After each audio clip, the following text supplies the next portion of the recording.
Ladies and gentlemen, friends, colleagues, listeners, here we are again, another podcast show and the topic private aviation. And I've got a great guest this morning, and I'm pretty sure you'll see how engaged and enthusiastic Toby is with regards to his company, his product, and the way he addresses putting a team together. So the person I'm talking about is Toby Edwards, who's co-CEO of Fly Victor, and he's co-CEO with James Farley. So Toby, loved it to have you on board. Really appreciate it. Thank you very much for having me, Chris. Extremely kind. Honoured to be on a podcast that has recently had guests who are astronauts, authors, TV directors. Yeah, what a privilege. Look forward to sharing some insights and fun stories, hopefully. Yeah, you will indeed. And I've put you under a little bit of pressure there, but from a chat we had, honestly, I'm so impressed with your enthusiasm and natural engagement for what you do.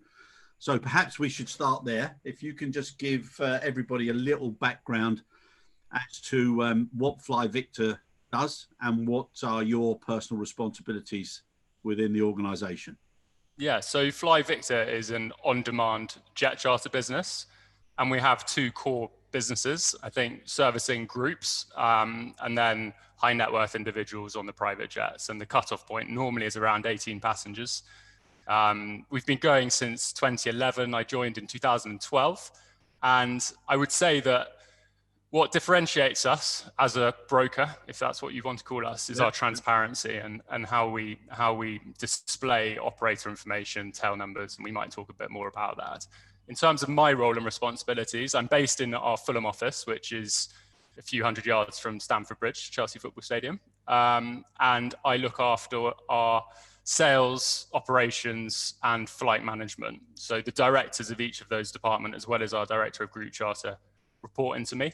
My role really day to day is making their lives as easy as possible so they can fulfill themselves, because they're a lot better at what they do and what they specialize in than what I could ever be doing. Brilliant. Right, lovely. So now let's start off. Now, anybody that's going to go to your website, they're going to see it's very user friendly. It's very easy. You key in what you want or what you'd like or what you think you'd like or what you'd wish for, and then you get your everything pops up.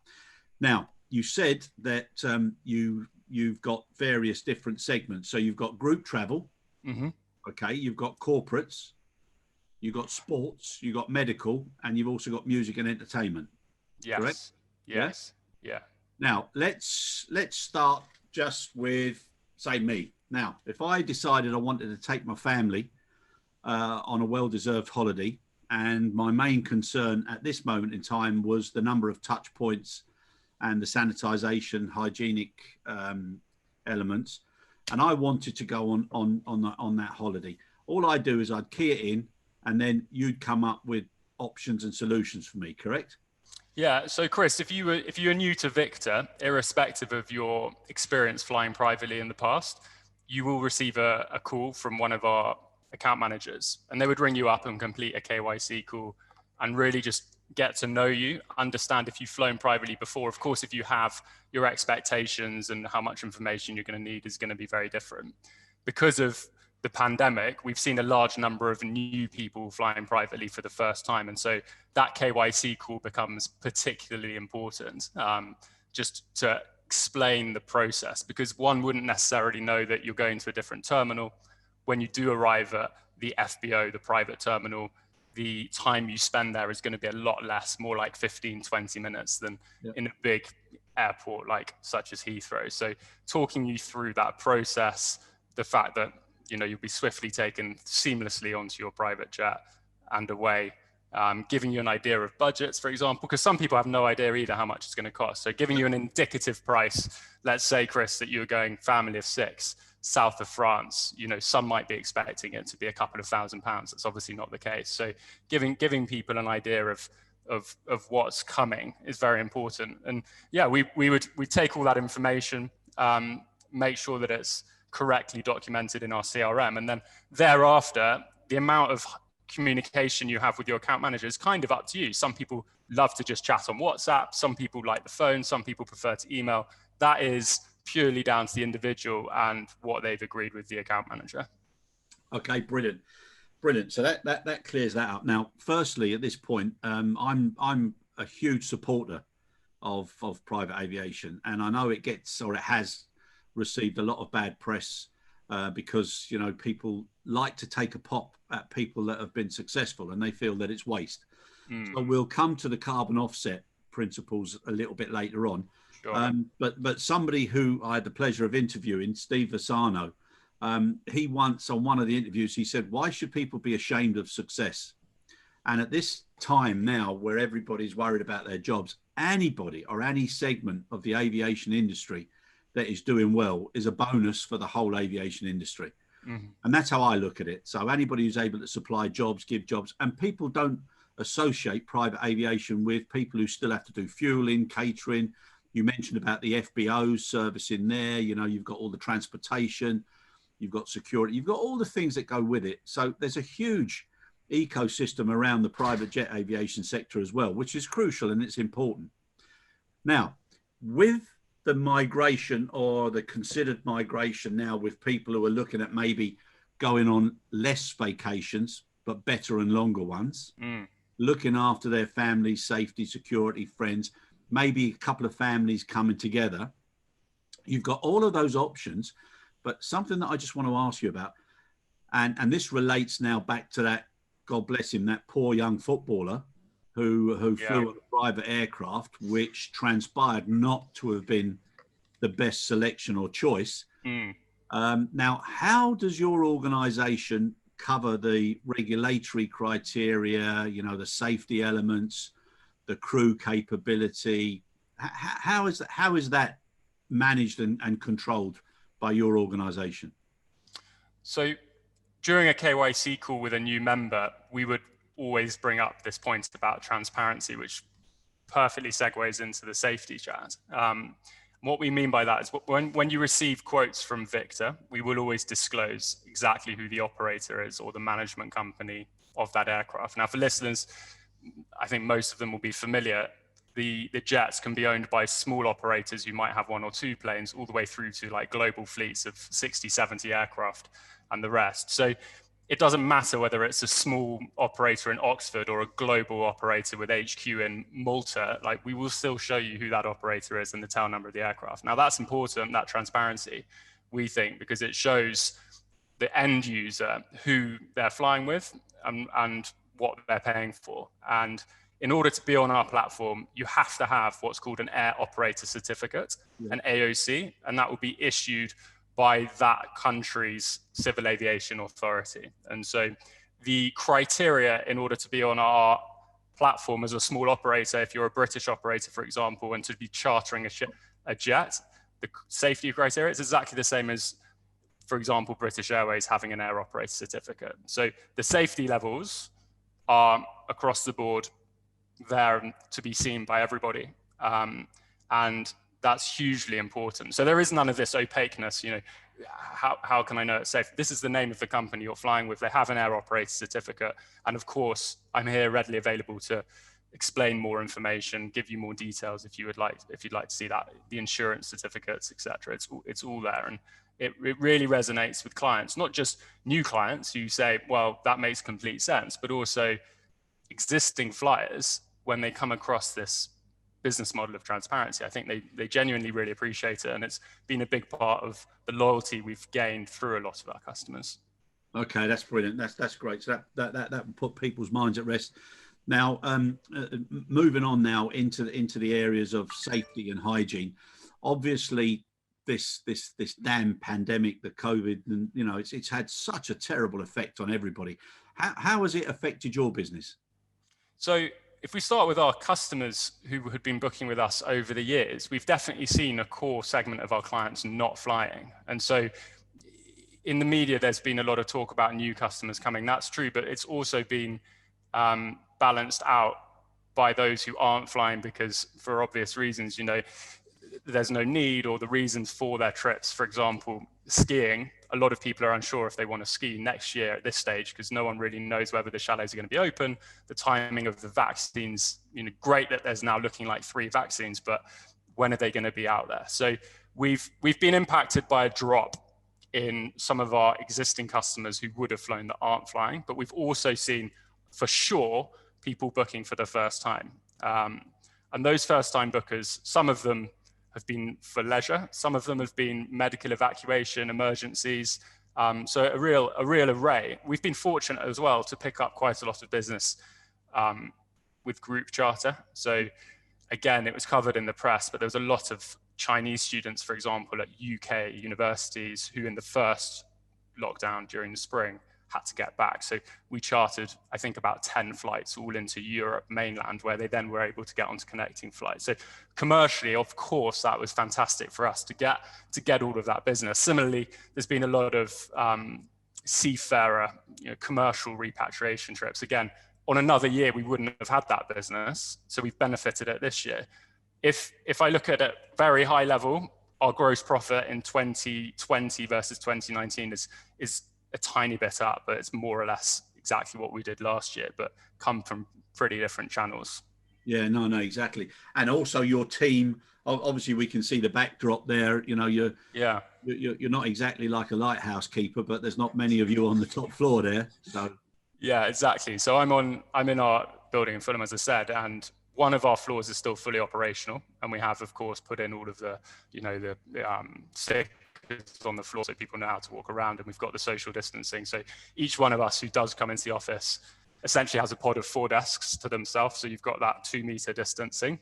And we're, again, very fortunate that a key members of our team, myself, our director of group charter, our director of sales, our director of commercial operations, we all live very locally. And so we've been coming into the office throughout lockdown. And I think from a business standpoint, having that continuity, knowing for all of our remote workers who were formerly in the office, but, living in Shoreditch, for example, to Fulham is not a great commute at the best of times. They're now staying put, but they know that centrally we're still here. So yeah, I mean, we've emptied this floor actually, not because,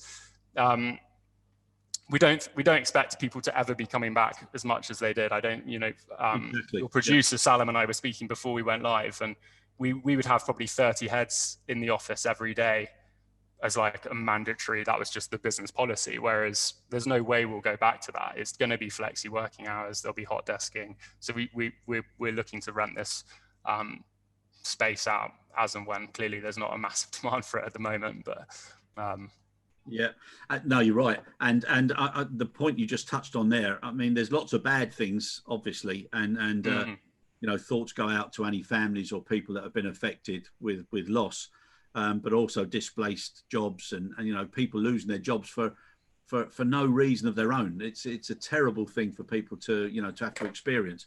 But what you said there, and especially with tech companies, etc., you've got a great opportunity now to get rid of that legacy of waste and all the old practices. So in a way, 2020 has probably been a whole decade of development and, initiatives and. Yeah, definitely.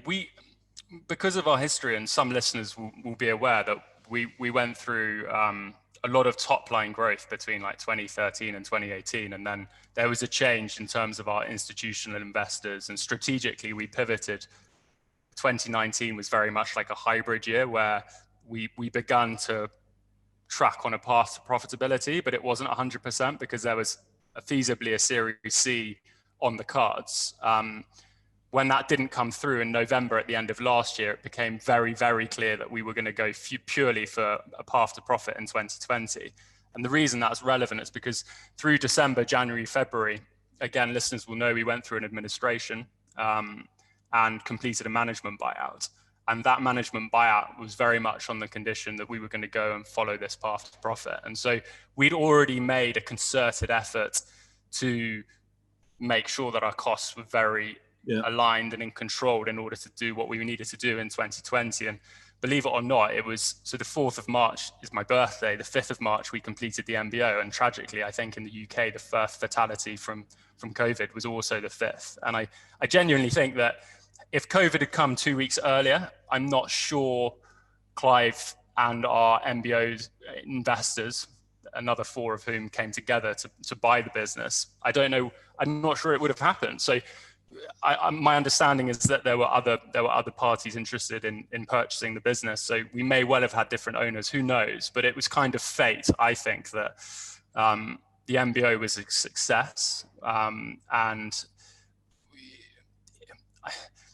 as tragic as COVID has been, we'd been through quite a lot. You can imagine, with restructuring, redundancies, that we were a pretty tough organization and resilient as a team, and we all had been through some pretty dark times, between 2018 and the end of 2019. So yes, this year's been incredibly difficult. We absolutely did use the furlough support from the government when we needed to in April and May, but the rebound that has been well documented by WingX is pretty much exactly what we've seen. What you see on WingX is largely what we're experiencing, and we've been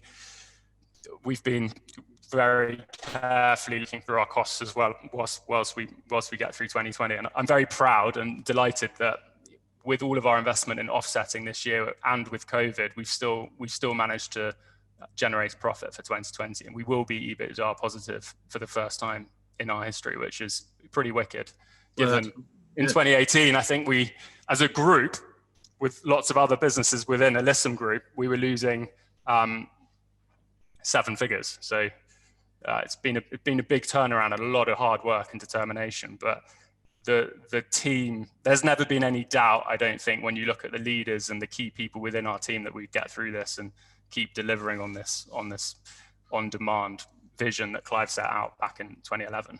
No, that's brilliant. That's brilliant. And the point you touched on there, probably, I mean, maybe it's written in the stars, but the fact that you went through that due diligence and that, review exercise, that put you in good stead for this, because in most cases, it was such a shock to companies who were operating, so close to the line, that the continuity and sustainability wasn't an issue that people were looking at. It was all about growth and expansion and revenues. Definitely, Chris. I'm sure Salam asked me before we went online, if we'd made any redundancies. Unfortunately, we haven't. But I have no doubt that had we not gone through that process between November and the beginning of COVID, I think we probably would have had to, unfortunately. So yeah, it was almost a blessing in disguise, that part, but also from a personal development standpoint across the team. I'm sure if you spoke one-on-one, they probably felt more resilient going into COVID than they would have done had we not been through all of that. Yeah, and it's definitely something that all businesses are going to be focusing on now. How much cash flow, what do they do to make sure they got cash flow, looking at costs all the time. It's not always just about revenue. So I think there's going to be a very different learning culture. Yeah, and our forecasting for next year, Chris, as well. Like normally November, December, when we're doing next year, we've got quite scientific and we've laid it out for 12 months, and we are doing that. But there's definitely a different approach in terms of mindset. Who knows what's going to be happening in April next year, for example. So the mindset's changed as well. It's all planning and forecasting. Yeah, agility as well to respond to triggers. I mean, you look what happened when every Monday now seems to be a day of the week that people look forward to. So the last couple of Mondays, we got the vaccines. Yeah. And then you see the way stock markets have jumped. Everybody is ready to get back into the trenches as soon as there's a clear indication. So it bodes well. Now, you also received lots of awards during your build-up. So you had the Sunday Times Tech Track 100. You had that for several years on the spin, and also the Deloitte UK Tech Fast 50 in 2016 and 2017. So that reflects well on your product and your foundation. So now, what do you think are the USPs now moving forward for your organization, with the strength now of agility, resilience, tough times, tough people? Yeah. And I'm giving you a little bit of a segue into your recruitment past and how you put together a diverse team. Thanks, Chris. So just on the awards, because I think it's important to mention, though, like the Times Top Track, of course, brilliant accolades to be getting, and they were very much on top line growth. But like with any other business, and if you're a listener, maybe not within aviation, but perhaps worked for a startup and are now doing 100 million, which are our largest point. We were turning over 100 million in revenue. There were always, it looked from the outside, it looked pretty impressive. And of course it was, but beneath the surface, growing at that pace, and growing, being part of that journey, you could always see where there were quick wins. And process, for example, process is so key if you want to scale in a high touch customers. And so in terms of our USPs, there's probably three I can talk about. The first one's the transparency, which I mentioned. So we always disclose the operator and the tail number of the aircraft. And the idea, very simply, is that as a client of Victor, when you receive your quotes, you can immediately trust that they represent the marketplace there and then. So you'll see Air Hamburg, VistaJet, Lux Aviation, Globair, whoever it is, whatever you'll need. And it might be that you fly Pilates's, it might be that you fly Global 6000, it doesn't matter. That transparency is always there and very important. So that's the key differentiator. The second one, which we may talk about, is the carbon offsetting. So we, as a result of our investment from BP, initially started offsetting our flights in 2018, and we've continued to do that. And throughout 2020, we have continued with the mandate of offsetting every flight by 200%. So you're flying net zero, and it's across all flights. There's no opt-in, opt-out.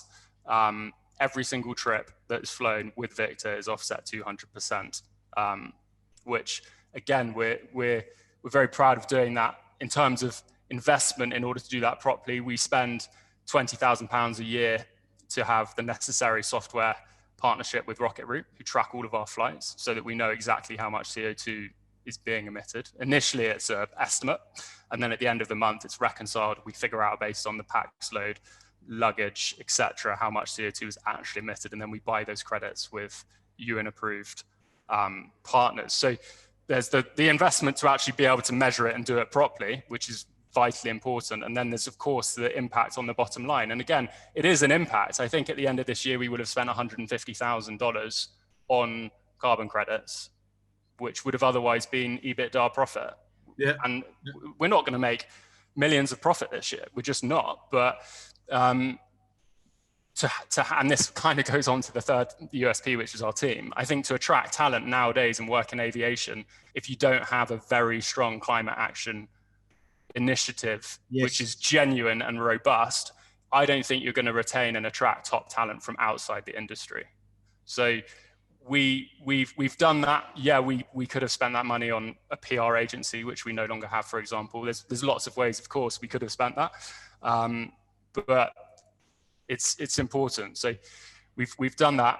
And the third most important for sure is the people in the team. And there's zero doubt in my mind that when it gets dark and you have weeks where you're behind your sales numbers and you're worrying about the following month and cash flow, which April, May, I think every business aviation company probably felt that. Yeah. You look at your friends, the people who everyone who works in aviation knows that your Friday night is not over at 6 p.m., and these folks who you work with tirelessly day in, day out to service your clients and give you belief, that's the reason you come to work. And we've got a real mixture of people, having been more tech focused in the past, but we still have a really good product team. So we have developers in Russia, we have in our customer service team, we obviously have to cover all the different languages. So that brings in a multitude of different backgrounds and diversity. We have our team in America who are different, completely different industry out there. So my passion is definitely the team, and I've been extremely privileged to have a big say in who we've hired over the 8 years I've been here. And we were saying earlier, Chris, before we went online, that it's always been important to us to hire talent from outside the industry as well as from within. And yeah, we have some very passionate aviation people like Devon, our commercial and ops director, but we also have hugely talented people from our director of sales, Dan. He was a musician, he had a record label, lost his record label, had an injury with his throat, was working for another startup in finance, wasn't enjoying it, wasn't going anywhere, came across Victor, clearly had that intuitive understanding of clients and has worked his way up to VP level. He's now director of sales, runs our sales team, and a hugely successful team in London. That I'm sure there is talent like that within the industry, but to have that X factor and to be able to look out and find other people from other walks of life has made the team. And if I talk through the sales team now, which I'm not going to on an individual basis, but you've got people who have worked for Mercedes, you've got people who work for Bonhams, you've got people who work for Knight Frank, like all sorts of, and they're all great in their own ways. And that's only allowed actually because of the industry. I think business aviation is wicked because it's still not overly formalized. And actually there are many ways you can be great at brokering a private jet, and you can cut your niche, whether it's with corporate clients, musicians, high net worth individuals, PAs. They're all equally important, and you can find your own way, and that's fun. It's entrepreneurial, it's creative. And I was really impressed when you were telling me about that. And I think the other thing, the point that you made about the investment into the carbon offset, that shows people that you care. And it's not now such a generational issue where the younger generation are thinking more about, the planet, etc. And, old fogies or dinosaurs like myself have got different priorities. I think everybody's appreciating now, that to a degree, nature as a way of tapping mankind on the shoulder and saying, whoa, slow down a little bit or look at things differently. And now everybody is starting to focus. Look at the announcement from the government about, petrol and diesel vehicles now in 10 years' time. And I think if people know that they work for an organization that genuinely cares and they can see it from within and from bottom up, you get an awful lot more of care back. And I think one of the possibly good things that's coming out of this is people have shown that they care about each other a lot more than they were given credit for. And they've slowed down a little bit. And the importance of team dynamics and supporting each other and being aware is so much more of being alive. It's not just go to work, head down, don't even look and smile at each other, get out of there. It's a different, totally different. Barriers have come down and been broken for sure. And I think people have shown a vulnerability during this pandemic that maybe they wouldn't have done before. On the flights and the CO2, I think more than ever, people have appreciated their families and friends and are wanting to get back and spend more time with their loved ones. And it was Lewis Hamilton was on the radio earlier this week on BBC, and they were asking him about, next year you've won everything. What are you going to do? What's your new contract going to look like? And he said, now with we're on Zoom, having these kind of tools available just means that I can work from home more often and spend more time with my family. And noticeably, he said, travel less, which I think Lewis, everyone knows he did have a private jet. I'm not entirely sure now how he flies around. But there's a really good example of someone who's extremely successful, who is extremely busy and will be traveling and flying less in 2021 than in 2019. It's just reality. And so, a nice example of how the pandemic's changed and how things will be different. Next year. Also, Toby, if you do cut down your traveling, you're going to make it more rewarding or more efficient. And also, private aviation comes again into people's consideration, because in general terms, you can get to a local airport, whereas you don't have to go, to one of the major airports and get involved in traffic and all the other logistical problems. You also, like you said, you pass through an FBO in anything from 15 to 30 minutes, unless you use the FBOs as a base for meetings.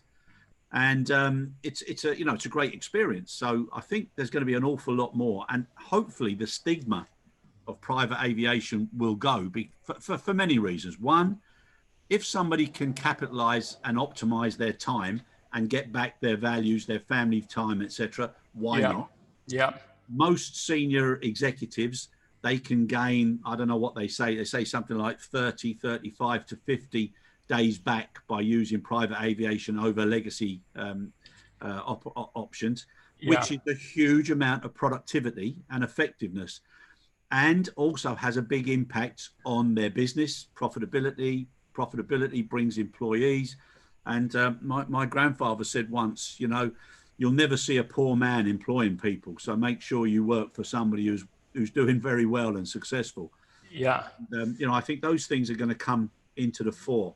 Yeah, and we've tried. The stigma point is a really key one, because business aviation clearly does, in the past, has got a bad name. But during the yesterday, for example, one of our clients, well, he's a new client, he booked for the first time. He's a doctor in Scotland, and he flew his elderly mother from Milan to Scotland yesterday. She'd never been in a private jet before. He was doing it to get her home. Earlier in the pandemic, another great example was we had a couple. They were in Boston. He was getting top cancer care for his partner. It was a new care that wasn't available in the UK. He'd flown over there, and unfortunately it wasn't working, and he wanted to get back. He flew from Boston to Exeter, which is West Country of the UK, directly in a Global 6000 with one of our partner operators, to facilitate that and do that good. And tragically, she passed away soon after that flight, but she got home and was able to spend the last few days of her life with her family.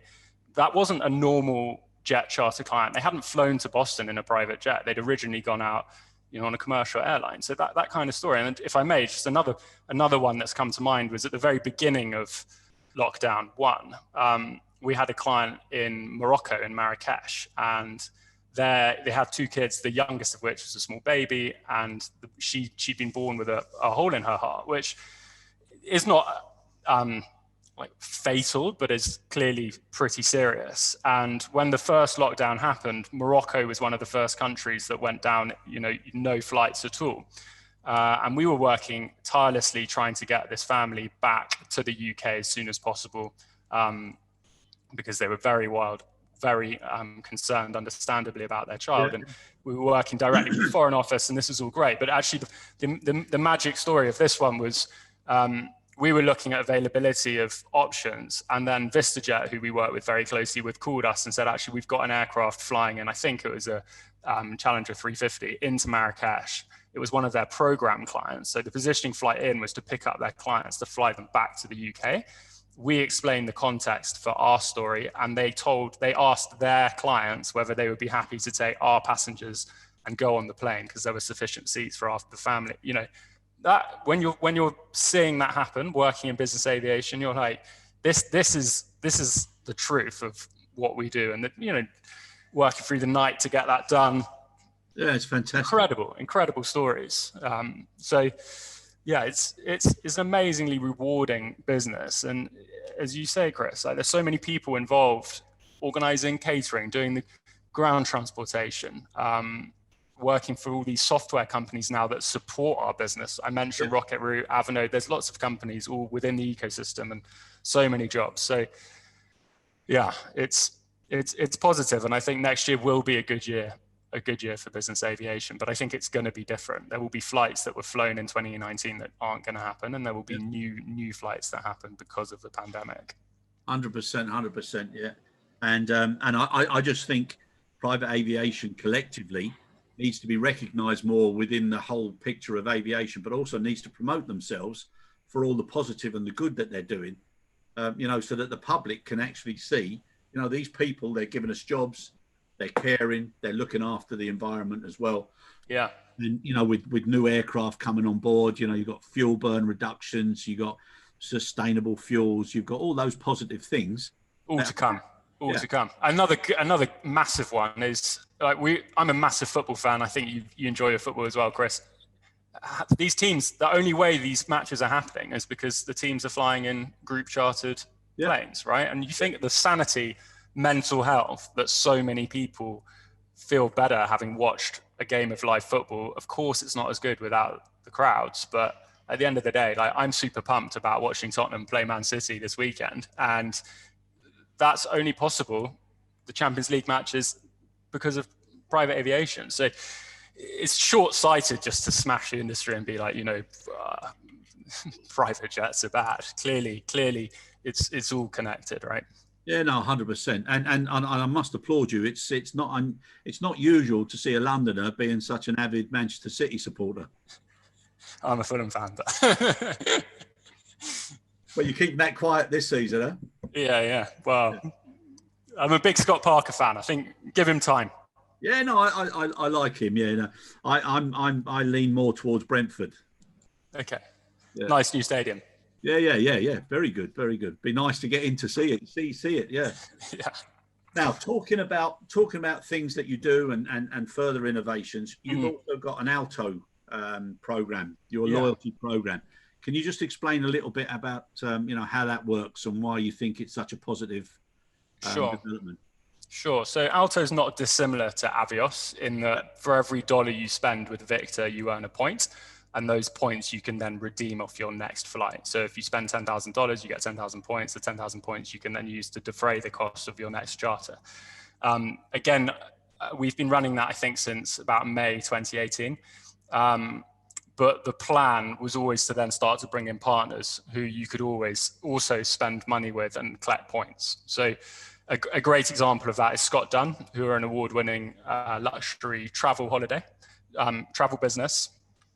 And they've got similarly very high net worth individual clients who they look after. And we've worked offline with them since I've been at Victor. So naturally, it made sense that if we could formalize a partnership with them, whereby if you're a member of Victor and you book a holiday with Scott Dunn, you will earn a shed load of Alto points, which you can then use again to defray the cost of your jet. So for this specific partnership, you earn 2 points for every dollar you spend. So if you were to spend $30,000 on a luxury holiday for a family of 6, you'd earn 60,000 points. Yeah. And those points you can then use to redeem to offset the cost of your jet. So essentially, you're making the private jet more affordable, less expensive. And the way it works, actually, there's no secret to it. I think everyone kind of understands that partnerships often work by the third party would add additional margin for themselves. So if you were typically a travel agent working with a broker, you'd say, can you add some margin commission for me? Because I'm going to introduce you to the client, which short term it works. And we still do that with some of our third parties, but it's not the answer, I don't think, because you're just making it more expensive for the end user. And actually most end users who are booking a holiday with with a luxury holiday company, they've probably already got a broker. And therefore, if that luxury holiday provider is then going to send you a quote, which has also been marked up quite high because you've got 2 sets of commission, they're probably going to say, your prices are way off, I've already got a broker, I'm not interested. Whereby flip that around and say, actually, here's a price, it's not been heavily marked up, and you're going to get loads of Alto points, which you can use to defray the cost of the jet, which you're probably going to use to fly to that holiday. That's the working mechanic. So we encourage all Victor members, if they're interested in booking a luxury holiday, to explore what Scott Dunn have available. They do lovely ski chalets.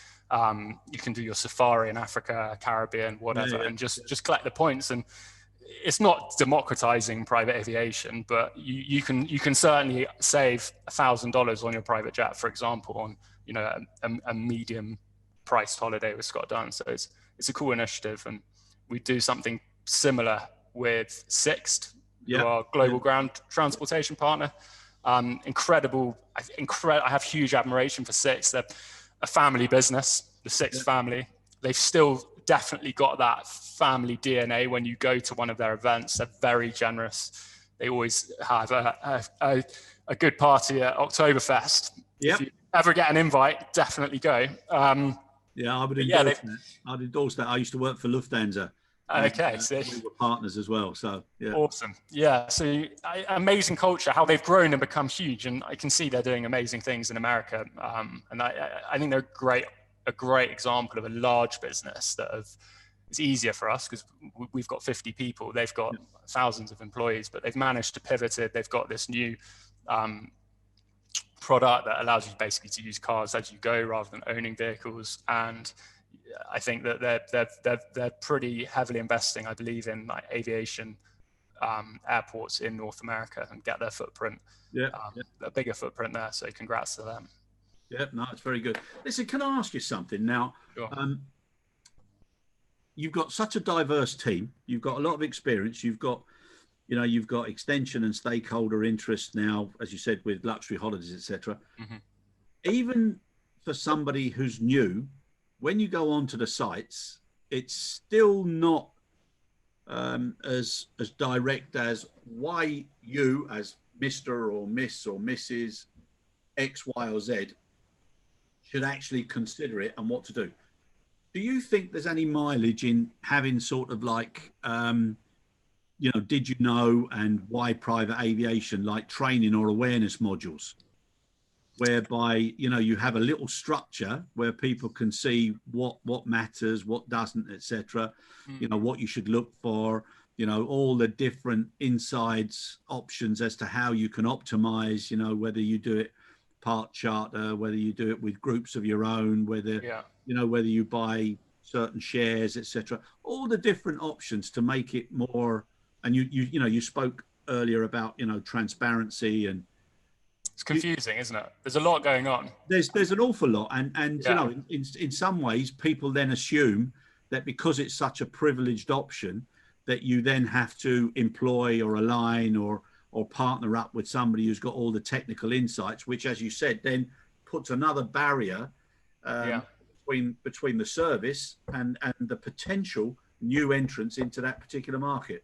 Yeah, funnily enough, we've literally just put a private jet blog up on our social media, which have a read, listeners, as well. And it's very, very, from A to Z, it tells you everything you need to know about chartering a plane, and is in as simple terms as possible. So we've tried to make an effort there. I think, Chris, the main thing is from our side is having that dedicated account manager, and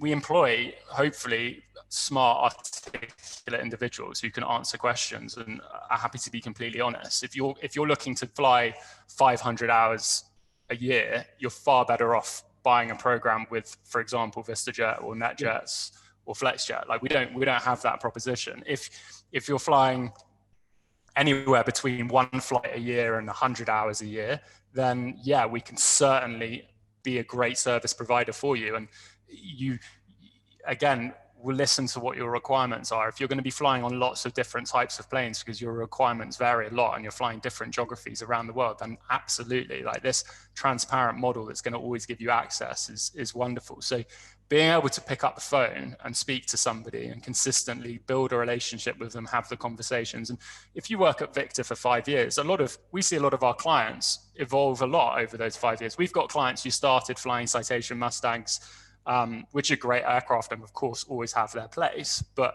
now fly much bigger aircraft because they've got hooked and they see the value and they want more space, and that's brilliant. So I always describe it as almost like a pyramid, and you've clearly at the top of the pyramid you've got the Steve Visano's owners, then beneath that you've got the fractional, and beneath that you've got the jet card, which is normally entry level for a jet card. I think it's about 200,000 euros for 25 hours. It's still a huge amount of money, right? You could be flying on demand with Victor for say 3 or 4 return trips a year and not be spending that much money. So there is a pyramid, and depending on how many hours you fly, there's lots of different options. At the moment, we're very, very focused on on-demand charter, and that is our bread and butter. And the reason we have these partners, rather than, for example, we could hire a luxury travel agent from a travel agency and start doing it in-house, but we have no interest. We have enough on our plate nailing on demand, and there's a huge amount of process. And honestly, I see it every day.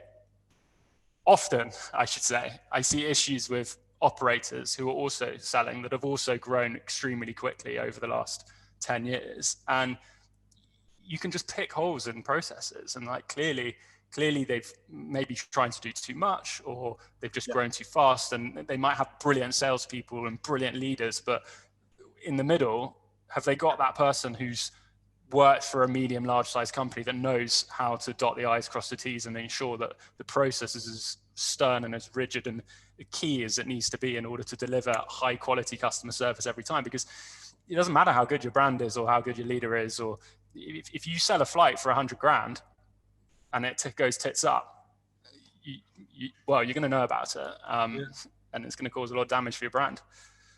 Yeah, no, I agree. I think it's always safer, and I think now this last eight months has shown as well. Do what you do best, and focus on that consistency of delivery. Yeah. And then partner up, collaborate with other specialists. So it comes back to the football team, every goalkeeper, he needs to stay in goal. A centre forward needs to score goals, and a right back or a left back, you've got to be up, down, and do all sorts. Yeah. It's all about putting the right team together. So I totally agree. Find your place. Exactly. Yeah. And then stick with it and be happy with your place and understand why that's your place. Yeah. I couldn't agree more. It's that appreciation of why that I think is missing now in so many areas. Listen, just before we finish, vaccines. Do you see opportunities now for private aviation to be supportive with regards to the distribution? Because obviously the main bulk will come into hubs, and then it's got to be distributed to, further far-reaching areas, and also in smaller amounts as well, and as fast as possible. So do you see anything there? So we don't, it's a good example of not trying to boil the ocean. We don't do cargo. So for us as a business, we won't be getting involved. But yeah, definitely. I think that I understand that Oxford AstraZeneca virus is being designed to work everywhere around the world and not necessary. So the minus 70 degree that's been well documented, this new vaccine from Oxford AstraZeneca should be working across Africa, for instance, and then there surely is huge business opportunities there for the right brokers and operators who can do that type of flight to help with this global effort to distribute the vaccine. I'm sure it will play a key part. And similarly, the brokers who can offer group charter, I believe there are still people who haven't even been home since the first. Because there aren't the flights, and that's fine. Clearly the commercial airlines have their own struggles, but the group charter ad hoc ability for governments to use to get people home, repatriation, will also coincide with this massive vaccine effort. But yeah, I'm not a massive cargo. I don't know a great deal. We tried it back in 2018 for a year, and we had a very talented guy, Gus. He's not with the company anymore. He broke even for the year, did a great job, but we don't do cargo at Victor. Okay. Maybe there are some of our clients who I don't know who are working in the pharmaceutical industries that are flying around and helping with all of that incredible work. Yeah, no, it is. And the quicker we can get everybody vaccinated, the better. Toby, listen, it's an absolute pleasure. It's lovely to talk to somebody who's so energized, engaged, and enthusiastic, and also respects the team game. Even though you're a Tottenham supporter, won't hold that against you. But it's an absolute pleasure, and I'm sure James and Clive Jackson. You seem to have a very, very good focused team. Wishing you great success. Well done for what you've already achieved, and good luck with everything moving forward. Thank you very much, Chris. Pleasure. Absolutely. Take care of yourself. And the only last question I've got: what's the significance of the skittle on the sideboard behind you? That belongs to James, actually. I think he might have been a bit of a bowler back in the day, but we were doing team social. We'd often go bowling. Always good fun. Yeah, okay, fair enough. So that obviously must have been a very, very famous strike, and he managed to get one, huh? Yeah, exactly. All right, listen, take care of yourself. Really appreciate it. And thank you very, very much again. Thanks, Chris. Take care. Bye. Bye-bye. Bye.